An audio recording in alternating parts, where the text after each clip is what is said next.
Hey guys, Nugi here, and in today's video we're going to be discussing how to get the maximum benefit out of your skills. Today we're specifically going to be looking at Fireball, which is an interesting skill because it has a lot of components to it and it's easy to visualize and understand.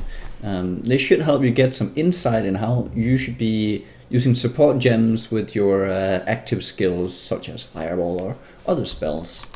But first off, let's look at Fireball. So Fireball, as you can see here, a fire spell, or it's categorized as fire, projectile, spell, and an AoE. This means that it can be augmented by anything that's to do with augmented fire, spell, projectiles, and AoE. Important to note here is that first up we have the categorization between spells and attacks. If something is a spell, it cannot be augmented by like attack based augments such as weapon elemental damage. That's only if you're using weapons and attacks. This is a spell, so this benefits from spell damage and fire damage. Fire damage, however, augments both because it's not categorized as either weapon or spell. Spell damage only affects Fireball. Also, we need to figure out now, okay, so the Fireball has fire. What is fire? So fire is mainly to do with igniting. That is the main property of fire. That is what it can do as its status ailment. So whenever you crit, or it can have a chance to ignite. There are fire-based skill gems, chance to ignite, that will work with this. I'm gonna discuss the 3 dragons later on, but for now we're gonna see just Fireball as its original design. So in order to scale Fireball, there's a decision you need to make. Are you going for the impact damage, or are you going for the ignite damage? If you're going for the impact damage, spell damage is nice. Spell damage is also okay. If you're going for ignite damage, but spell damage is not as good as fire damage. If you have the same amount of fire damage versus spell damage, the thing that fire damage does for fire spells is that it double dips. So the attack itself, let's say we have 10% spell damage, right? It will add 10% damage to your Fireball. If you have 10% fire damage, it's gonna add 10% damage to your Fireball and 10% damage to the following ignite if you ignite. So fire damage is better for ignite builds because what it does is that it double dips on the burn, which is also why if you have burn damage versus the same amount of fire damage, the fire damage is better because it's double dipping. Okay, how do we then, okay, let's say we decided on an impact damage build where it's like the initial hit, not the burn following after. If you're after that, stuff like LMP, GMP is very good for Fireball, because what happens is this, and let me do a setup here. So we do the Fireball here, boom, you see 5. Like normally we only have 1, okay? So normally you only have 1 Fireball. 1 Fireball will do, as you can see here, 618 DPS if you just spam it like this, okay? If you then add GMP, it's down to 332, but because there are 5 of them and they can all shotgun, you could potentially, if you hit all 5 of them at once, you could be doing 1500 or let's see 1650 damage up from 600. So you see that's a huge increase. A few things to consider is this, it can be harder for some things, like on spells GMP is good, on attacks GMP can be less good, but when I get to an attack I'll talk about this. For spells you can shotgun. This is one of the properties of spells. They can all hit the same target. So GMP can make so that you split your spell into 5 and it can all hit the same target. Good. Okay? Some people then add stuff like fork to it. GMP and fork. Oh my god, now it spreads into 2 additional every time it hits. And it can do like, oh wow, that's like another set of, let's say assume all of them hit and they all split into 2. That's another set of 10 projectiles. I don't have a fork on me right now, but I do have a chain, and this has some of the similar effect. because let me show you here what this does. It lowers it to 165, but we now get 3 projectiles for each projectile. Like that's the potential here. So we're now looking at let's see, 450 times 5, that's around 2000. So it goes up a little bit more. The issue here is that it is harder to reach that potential because sometimes they fly away.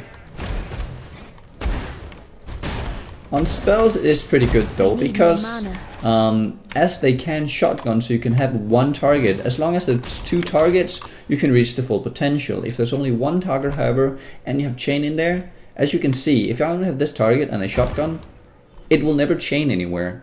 And I'm now losing like half the damage because it's I'm losing half the damage just from adding chain. But, and this is important, I'm also losing the potential of a skill gem.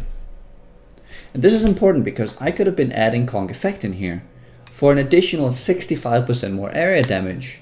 It lowers the AoE, but it increases the explosion of each of them.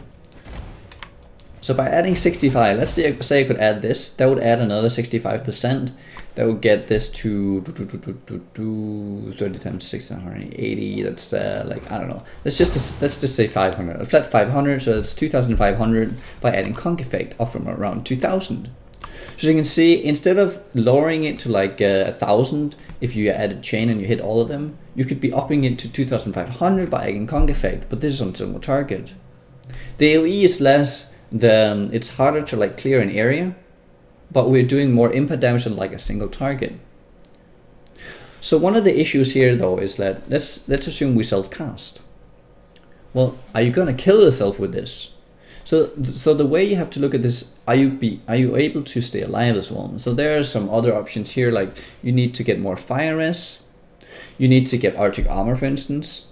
One of the great things about splitting it up with GMP is that with Arctic armor, let's say you use Arctic armor, what you now can do is that for every single projectile that is 5, Arctic armor applies. So it applies 5 times. If you use a single attack fireball like this, you see, like just crit damage fireball here, does 765, and we could add some more to this, but like, let's just look at this.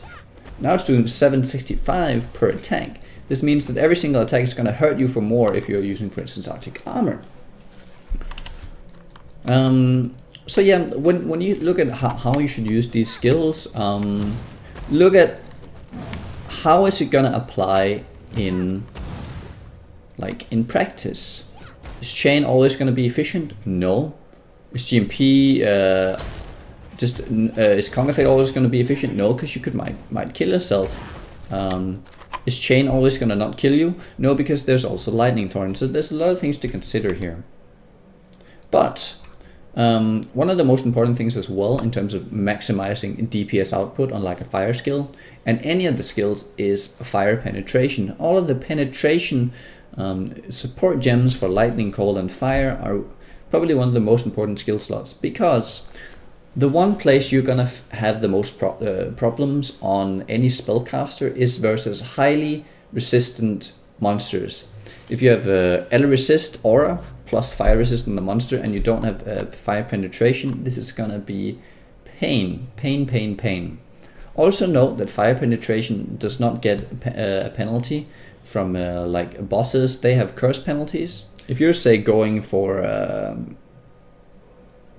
a boss kill with like double aura and you put 2 auras in a boss and you don't have fire pen, well, the 2 auras is actually going to do less than, for instance, fire pen, because they're going to be, I think it's like 70, 80, 75 or something reduced, 80% reduced effectiveness on the aura, but the fire penetration gets the full effect.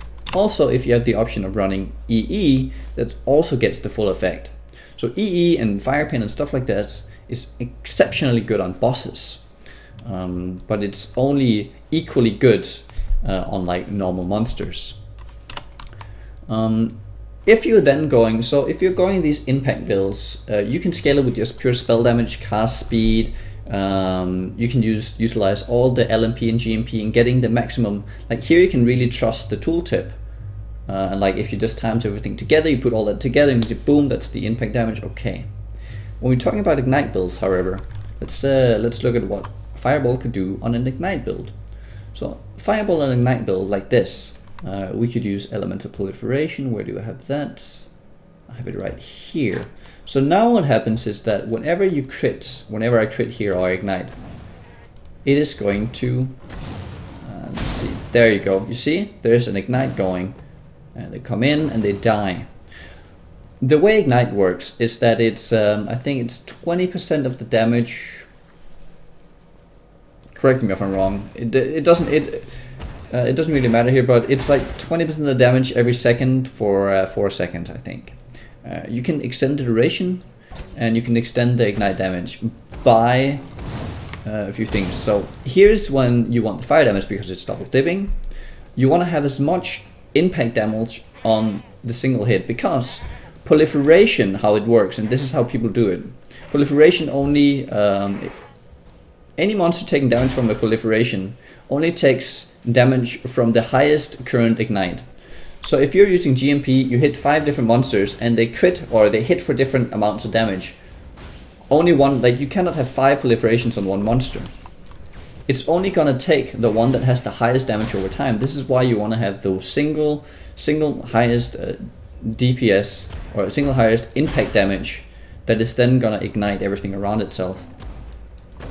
This is also why something like Fire Trap is exceptionally good, because it has a high base damage, very high base damage at later levels. So we could do stuff like this, and this is just to show that you can do it as Fireball, but Fire Trap would probably be even better. Also, the AoE is larger.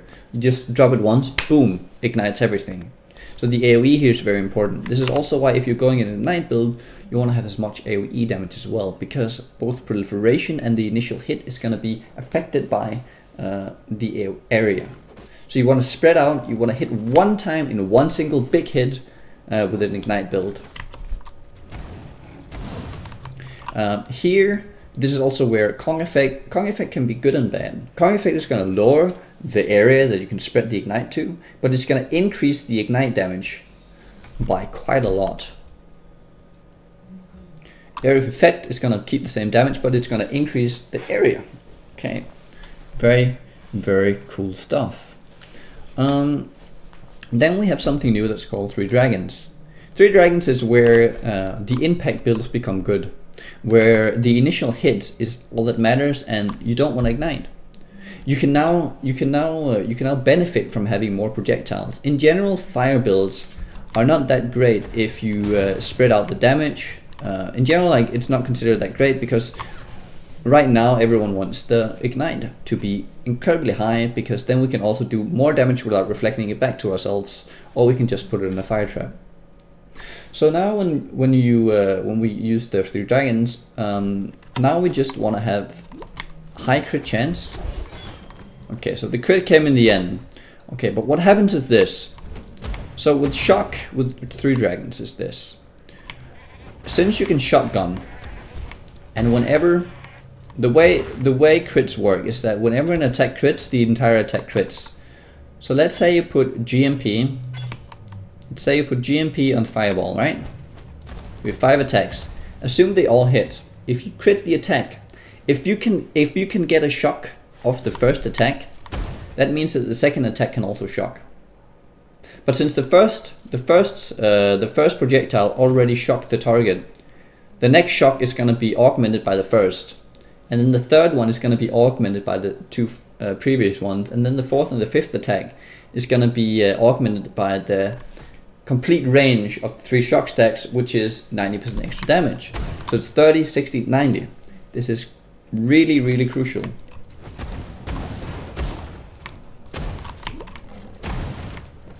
Later on, when I do finish the build, I will make a complete guide and show how this works. As you can see, everything gets shocked. Very cool stuff, and you can pretty much one-shot stuff with this as well. But here is when, especially with the shocks coming into play, the damage is growing so exponentially fast, and the impact damage is so high that you have the potential one-shotting yourself in the end. And this is why with a high crit, we might actually want to lower the like the per hit damage, and we want to use something like Arctic Armor, and we want to put in chain as well, boom, and we spread out the damage, and now we can deal with it even when we have high crit. So that's the idea here.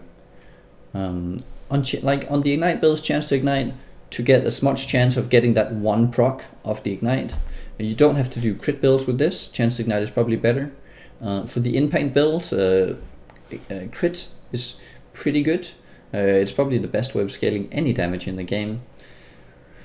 Oh, I could go on and on and on and on about this, but yeah, I hope you guys learned something about this, and I'll put on more videos regarding other skills, and by the end I hope that you have a good understanding of how these skills work and how you can augment them. So I hope you enjoyed the video, and I'll see you guys next time.